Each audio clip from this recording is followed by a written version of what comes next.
like coming back from an injury and then, of course, ending the game with the win at that as well? Yeah, no, it's pretty awesome. You never want to be injured in this game of football because your best ability is your availability. So that's what it all boils down to. Grateful to be out there with my guys and getting the dub here at MNT.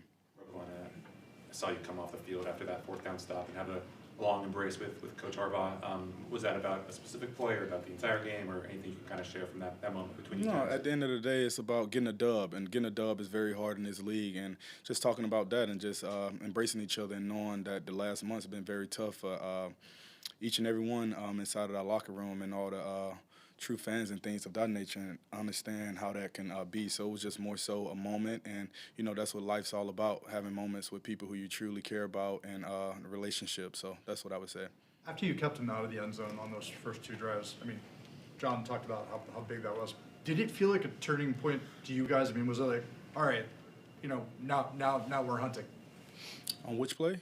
After you kept him out of the end zone on the first two drives, you held him to field goals. Yeah, absolutely. I think it's just more so about playing to your standard, each and every individual. And I think there was a lot of self-inflicted things that we did amongst ourselves. Like, yeah, granted, Ben Johnson's a very good coordinator, and their first 15 was quite tough, but that's what it's all about, like absolutely understanding what they're trying to do and understand how they're trying to attack you and then settling down. And obviously it would be crazy to say with the offense those guys have been scoring 20-plus points every game that those guys are not going to move the ball at all. That would be dumb to say. So it was just more so about bowling up and forcing a field goal, and you would hope to block it. And, we talk about that all the time.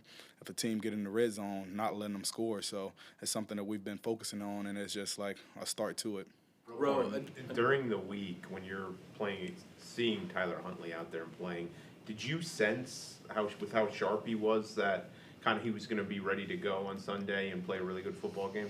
Man, I've always had a tremendous amount of respect for Snoop ever since Chicago. I remember playing him in Chicago. I think Lamar was sick or something back in 2020. I can't remember the year, but whenever that was, and like going up against him, it was like, okay, Lamar is out. You kind of get excited in a sense. Like as a competitor, you obviously want to play the best of the best, but and you think like that, and he obviously showed that he can win games in this football league. So ever since then, and I honestly watched him at Utah too, like him and I think Moss at running back. So I've seen him play for a while, and got a tremendous amount of respect for that guy, the way he come into work each and every day, head down, act as if he's the starter. When Lamar is here, he know he's not the starter. So like just a lot of respect for him and the way he go about his business. Never complain, just always show up and do whatever is required of him.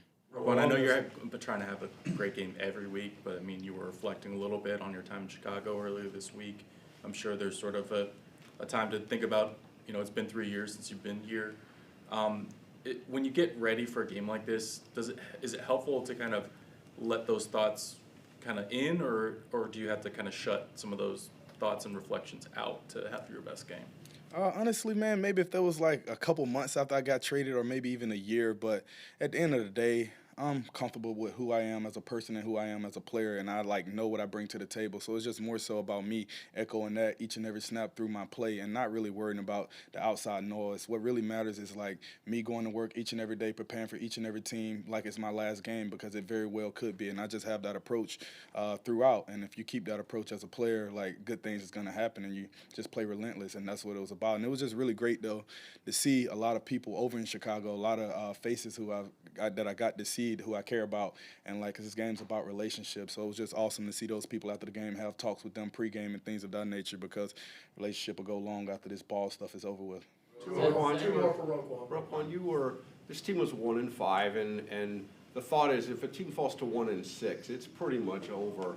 Were you in the locker room? Was there any sense that this is absolute must-win game, or is it just the same mentality as any other week?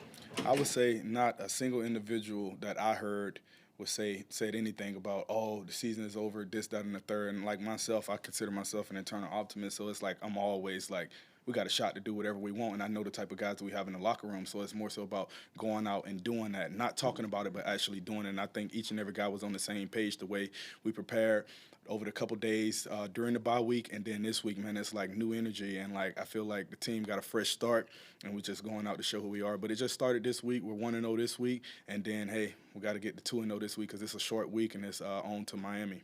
Roquan, 2 straight games that are really impressive by the defense. obviously, Zach Orr and the staff kind of took its lumps early, but do you feel like there has been an evolution between the players, the coaches, and just kind of finding common ground and learning what each person does best in certain spots? Yeah, I think that's always crucial, finding out what each and every guy do when there's live bullets flying out on the field, when it's actually for real, as opposed to when you're practicing and things like that. So it's just always about like revamping, improving, and putting each and every guy in the best situation to succeed. And I got a tremendous amount of respect for the whole entire defensive staff who know what each and every guy does best and putting them in the best place. So that's what it's all about. But I feel like we're just getting started on who we are, and we know who we are, but just more so for the outside. And we just got to continue that week in and week out, and it's just the start, and now we're on our way. So that's what it's all about. All right, thanks, Rob.